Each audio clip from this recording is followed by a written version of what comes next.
नमस्कार दोस्तों, आप सभी को बहुत बहुत स्वागत है इस YouTube चैनल पे।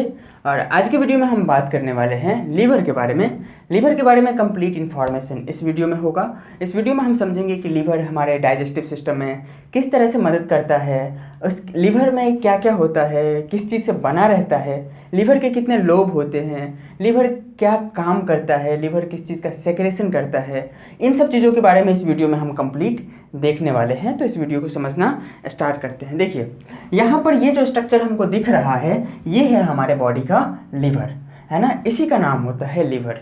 ये लीवर हमारे बॉडी में कहाँ पे रहता है, अगर इसका लोकेशन की बात करें, इसके पोजीशन की बात करें, तो हमारे बॉडी में ये राइट साइड में पाया जाता है। जो सांस लेने वाला फेफड़ा होता है ना, लंग्स, उस लंग्स के जस्ट नीचे दाहिने साइड में पाया जाता है। और ये हर एक व्यक्ति के अंदर ऐसा ही रहता है, चाहे महिला हो चाहे वो पुरुष हो, तो राइट साइड में ही होगा, दाहिना साइड में होगा, ये यहाँ पे होता है। तो ध्यान रखिएगा, ये लीवर है।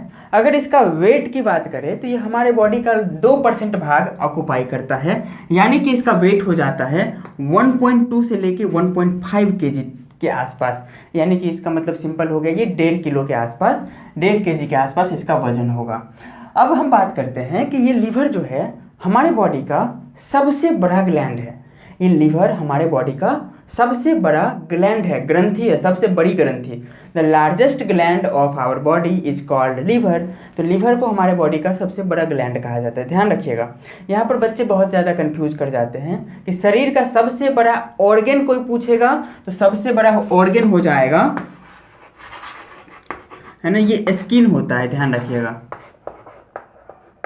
सबसे लार्जेस्ट ऑर्गन कोई पूछेगा तो आपको उन्हें बताना होगा कि skin is the our largest organ. But सबसे बड़ा ग्लैंड कोई पूछता है तो ग्लैंड जो हो जाता है वो लीवर हो जाता है। ध्यान रखिएगा, तो सबसे लार्जेस्ट ग्लैंड होता है हमारे बॉडी का। अगला बात आता है कि ये हमारे बॉडी के अंदर पाया जाने वाला एक ऐसा ग्लैंड है जिसके अंदर हाई रीजनरेशन कैपेसिटी होती है। अगर इसका सेल डेड कर गया तो ये अपने आप में काफ़ी जल्दी रिकवरी कर लेता है, तो रिकवरी रेट इसमें काफ़ी ज़्यादा पाया जाता है। लार्जेस्ट ग्लैंड है, इसका वेट 1.5 किलो के आसपास है, इसके अंदर हाई रीजनरेशन कैपेसिटी होता है। और ये लीवर जो है बाइल का सेक्रेशन करता है, बाइल जूस, जो पित्त होता है, पित्त हमारे बॉडी के अंदर बाइल जूस, वो चीज़ का सेक्रेशन करता है। अगला है डिटॉक्सिफिकेशन। इन सब चीज़ों के बारे में हम समझेंगे, लेकिन इससे पहले हम यहाँ पे आते हैं और इसके स्ट्रक्चर्स के बारे में हम लोग समझना स्टार्ट करते हैं कि वास्तविकता में इसका मेन स्ट्रक्चर क्या है और उसका क्या नाम है। चलिए, यहाँ पर जो हमें दिख रहा है ये है हमारा मेन लीवर, जो 1.5 kg के आसपास होगा। चलिए अब बात करते हैं कि इसका अलग अलग पार्ट्स का नाम क्या है। तो सबसे पहले इसके एक कवरिंग होता है जो हमारे बॉडी में शॉक, चोट, है ना, लगने से लीवर को बचाता है। तो ये मेन जो कवरिंग होता है इसका, इसे हम लोग कहते हैं ग्लिसन्स कैप्सूल। ये जो कैप्सूल के रूप में दिख रहा है ना, वो ग्लिसन्स कैप्सूल कहलाता है।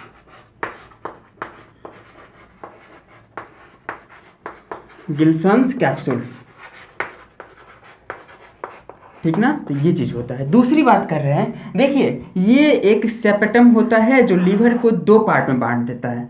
एक ये लोब हो गया, दूसरा ये लोब हो गया। तो कोई पूछेगा लोब कितने होते हैं लीवर में, तो हाउ मेनी लोब, तो ध्यान रखिएगा लोब जो होता है वो टोटल 2 होते हैं, एक राइट साइड में और एक लेफ्ट साइड में,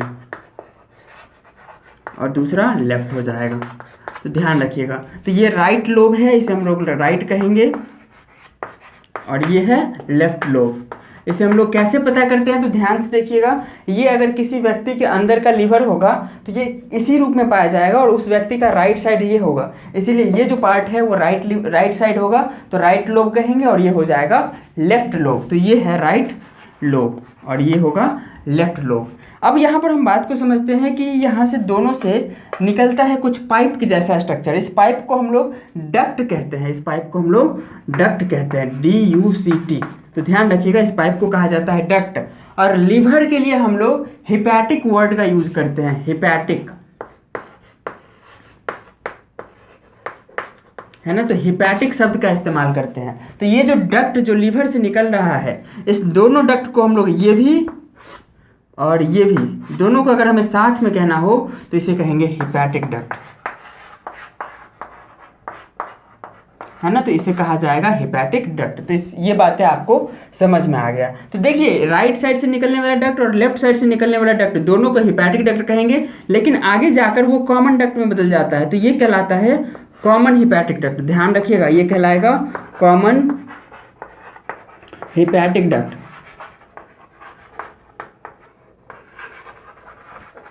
ठीक ना। अब आगे बढ़ते हैं, और आगे बढ़ने के क्रम में जो आता है, ये ग्लैंड के जस्ट मतलब ये डक्ट के जस्ट बाद एक और पाइप जैसा स्ट्रक्चर होता है, और यहाँ पर इस स्ट्रक्चर का नाम होता है गॉल ब्लैडर।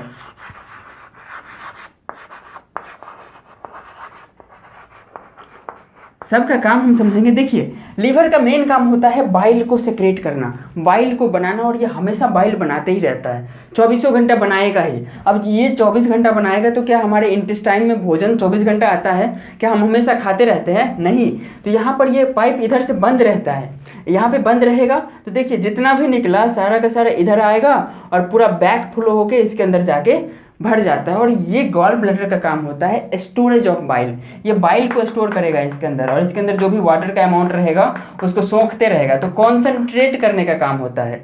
तो बाइल का स्टोरेज एंड कॉन्सेंट्रेशन कहाँ पे होता है? तो ये होता है गॉल ब्लैडर के अंदर। ध्यान रखिएगा, इसका नाम है गॉल ब्लैडर। कभी कभी क्या होता है, इसके अंदर इतना ज़्यादा कॉन्सेंट्रेशन हो गया कि जो ये अंदर में बाइल रहता है वो स्टोन का फॉर्मेशन कर लेता है, वो है ना। बाइल जिस चीज़ से बना रहता है वो केमिकल सब मिलके आपस में स्टोन बना लेता है, तो उस स्टोन को कहा जाता है गॉल स्टोन, है ना। और गॉल ब्लैडर में रहता है तो गॉल स्टोन कहेंगे। और ये कैल्शियम ऑक्सीलेट से बना रहेगा, ध्यान रखिएगा, कैल्शियम ऑक्सीलेट।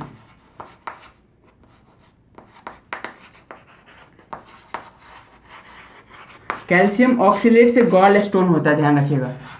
गॉल स्टोन की बात करेंगे तो बोलते हैं ना पेट में पथरी हो गया, तो पथरी अलग अलग जगहों पे होता है, कभी किडनी में हो गया तो कभी गॉल ब्लैडर में हो गया, तो गॉल ब्लैडर में से गॉल स्टोन कहते हैं। ये चीज़ आपको समझ में आ गया है।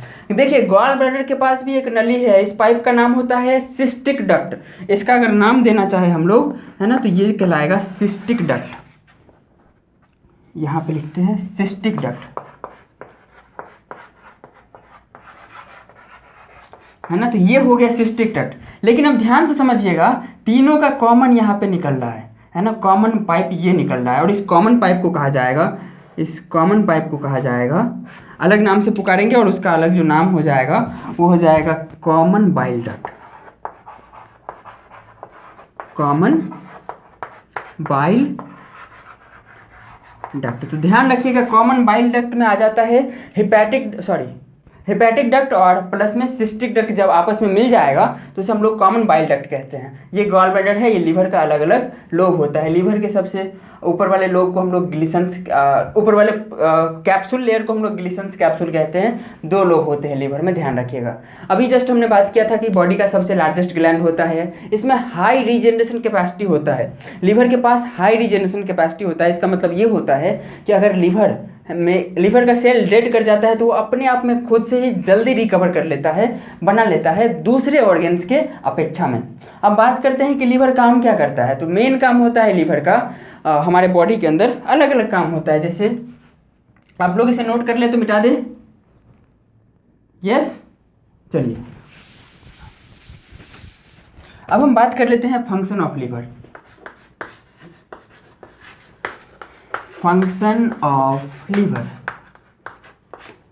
देखिए सबसे पहला काम होता है इसका बाइल फॉर्मेशन, बाइल जूस।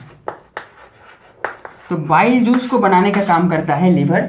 दूसरा काम होता है इसका डिटॉक्सिफिकेशन। बाइल जूस का काम क्या होगा बॉडी के अंदर? बाइल जूस का जो काम होता है वो हमारे बॉडी के अंदर फैट के डाइजेशन में हेल्प करता है। देखिए इमल्सिफिकेशन ऑफ फैट होता है। एक्चुअली लीवर कोई चीज़ ऐसा सेक्रेट नहीं करता है जो डाइजेस्ट करे, एंजाइम का सेक्रेशन लीवर नहीं करेगा, परंतु कुछ ऐसे केमिकल का सेक्रेशन करता है बाइल के रूप में जो फैट के डाइजेशन में काफ़ी मदद करता है। इसके बिना डाइजेशन तो पॉसिबल भी नहीं है, ध्यान रखिएगा। तो बाइल जूस का काम होता है इमल्सिफिकेशन ऑफ फैट के अंदर, फैट डाइजेशन,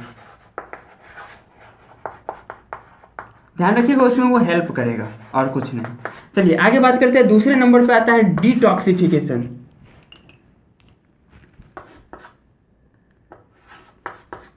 डिटॉक्सिफिकेशन, तो हमारे बॉडी के अंदर बहुत सारा पॉइजनस सब्सटेंसेस हमेशा बनते रहता है, उस पॉइजनस सब्सटेंस को नॉन पॉइजन मतलब कि अच्छा सब्सटेंस में बदलने का जो काम है वो लीवर का होता है, और लीवर ही उसको डिटॉक्सिफाई करता है। जो भी जहर आ गया बॉडी के अंदर उसको डिटॉक्सिफाई करने का काम जो होता है वो लीवर का होता है, कि पॉइजनस पदार्थ को अलग कर दिया और बाद बाकी पदार्थ को, मटेरियल को बॉडी में यूज कर लिया। वो किसका काम रहेगा? तो ये लीवर का काम होता है। ध्यान रखिएगा इस चीज़ को, काफ़ी इंपॉर्टेंट है। तो डिटॉक्सिफिकेशन का काम कौन करेगा? तो लीवर करता है। एक और चीज़ आपको बता देते हैं कि जो व्यक्ति दारू पी लेता है काफ़ी ज़्यादा, है ना, काफ़ी ज़्यादा ड्रिंक कर लिया, अब ड्रिंक करने के बाद क्या होता है, उसके बॉडी के अंदर ब्लड में तो चला जाएगा। अब ध्यान रखिएगा, जो भी हम लोग खाना खाते हैं वो खाना ब्लड में जाके मिक्स होता है आफ्टर डाइजेशन। पचने के बाद वो खून में मिल जाएगा, और उसके बाद क्या होता है, वो लीवर के पास जाता है चेक करवाने के लिए क्या ये सप्लाई करने के लायक है कि बॉडी सेल को पहुंचा दिया जाए ये भोजन अलग अलग ऑर्गन के पास। तो वो जो चेक पॉइंट का काम होता है वो लीवर का होता है, कि लीवर चेक करता है कि अगर कोई पॉइजन आ गया है तो उस पॉइजन को डिटॉक्सिफाई किया जाएगा, उस टॉक्सिन को डिटॉक्सिफाई किया जाएगा। तो ये लीवर का काम होता है। और जो दारू पी लिया काफ़ी ज़्यादा, अल्कोहल सेवन कर लिया काफ़ी ज़्यादा, तो ये काफ़ी तरीके से हैं, इसका जो सेल है काफ़ी तरीके से डेड कर जाता है, काफ़ी ये फंक्शनल मतलब कि काफ़ी ज़्यादा यूज हो रहा होता है इसका सेल, जिसकी वजह से बॉडी शट डाउन कर जाता है। मतलब कि बॉडी में बाद बाकी का एक्टिविटी काफ़ी स्लो हो जाता है, जिसकी वजह से उस व्यक्ति को क्या लग जाता है, नशा, है ना। और जो काफ़ी ज़्यादा ड्रिंक हम करते हैं, है ना, अल्कोहल सेवन करते हैं, उसका जो मेन ऑर्गन खराब होता है वो लीवर ही है। लीवर खराब हो जाता है उसके अंदर। काफ़ी कम केसेस में लीवर ट्रांसप्लांटेशन की आवश्यकता होती है। तो देखिए ये सब मेन काम होता है हमारे बॉडी के अंदर लीवर का, है ना। और ये बाद बाकी अपना सेक्रेशन जाके डाल देगा डाइजेस्टिव सिस्टम के अंदर, इंटेस्टाइन के अंदर। तो आई थिंक इतना नॉलेज काफ़ी है ना लीवर के बारे में, ये इतना मेन काम होता है। एक और चीज़ के बारे में बात कर लेते हैं, ये तो सेक्रेशन करता है बाइल जूस का। बाइल जूस में कुछ पिगमेंट होते हैं, उसे बाइल पिगमेंट कहते हैं, और बाइल पिगमेंट का अलग अलग नाम होता है ना। उसके बारे में हम लोग समझ लेते हैं। चलिए, बाइल पिगमेंट,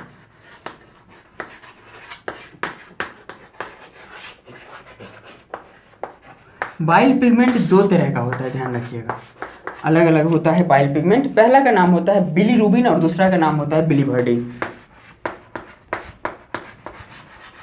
बिलीरुबिन और दूसरे का नाम होगा बिलीवर्डिन।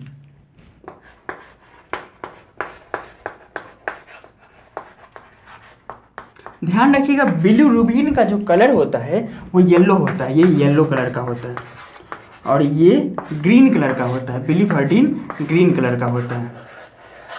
हाँ, तो दोनों का अपना अपना सेपरेटली कलर होता है। ये येलो कलर का होगा, ये ग्रीन कलर का होगा। ये बॉडी में जब आरबीसी का डिस्ट्रक्शन होता है ना, टूटता है ना, तो ये दोनों पिगमेंट निकल के आते हैं, जो लीवर इससे रिलीज किया जाता है बाइल के रूप में। इसीलिए जब छोटा बच्चा होता है, या देखिए छोटा बच्चा को हमेशा दूध पिलाया जाता है, इन्फेंट 5 महीना 6 महीना का, लेकिन उसका जो एक्सक्रेटा होता है, फीसेस होता है, वो हमेशा येलो कलर का आता है। ऐसा क्यों? अगर आपसे कोई क्वेश्चन पूछता है तो उसको सिंपली ऐसे समझा दीजिएगा कि ये बिलीरुबिन पिगमेंट बॉडी से बाहर निकल रहा होता है, जिसकी वजह से उसका फीसेस का कलर हमेशा येलो होगा, चाहे आप उसको येलो चीज़ खिलाएं चाहे ना खिलाएं। तो ये चीज़ होता है मेन।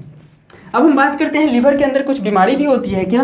तो लीवर के अंदर होने वाला बहुत खतरनाक बीमारी है, जैसे जॉन्डिस। हाँ, ये जो बिलीरुबिन था ना,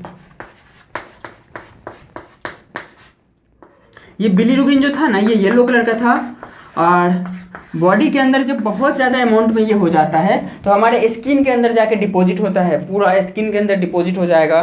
नेल्स के नीचे, आँखों के अंदर, आँखों का जो येलो कलर वाला, व्हाइट कलर वाला पार्ट है ना, वो येलो हो जाता है। तो उस कंडीशन को हम लोग कहते हैं जॉन्डिस।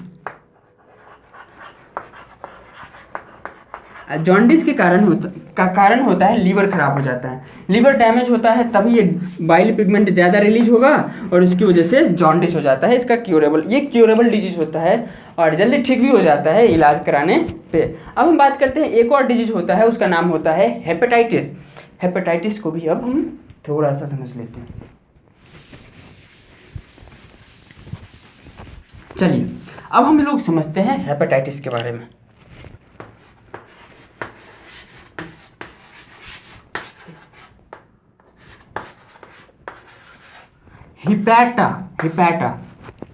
हिपैटा वर्ड का मतलब होता है लीवर, है ना, और आइटिस का वर्ड का मतलब होता है इन्फ्लेमेशन।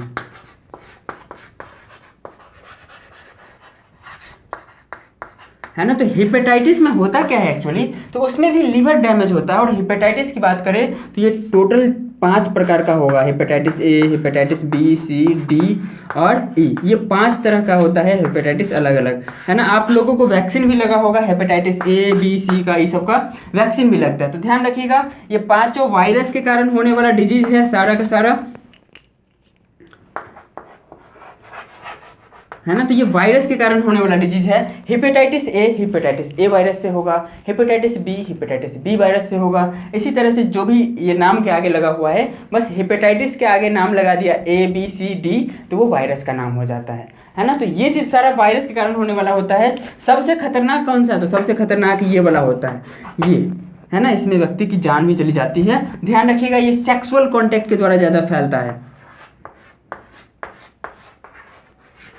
सेक्सुअल कॉन्टैक्ट के द्वारा ये ज़्यादा फैलता है हेपेटाइटिस बी, है ना। फिर दवाई खाने पे, एंटीवायरल मेडिसिन लेने पे ये सब ठीक हो जाता है, ध्यान रखिएगा।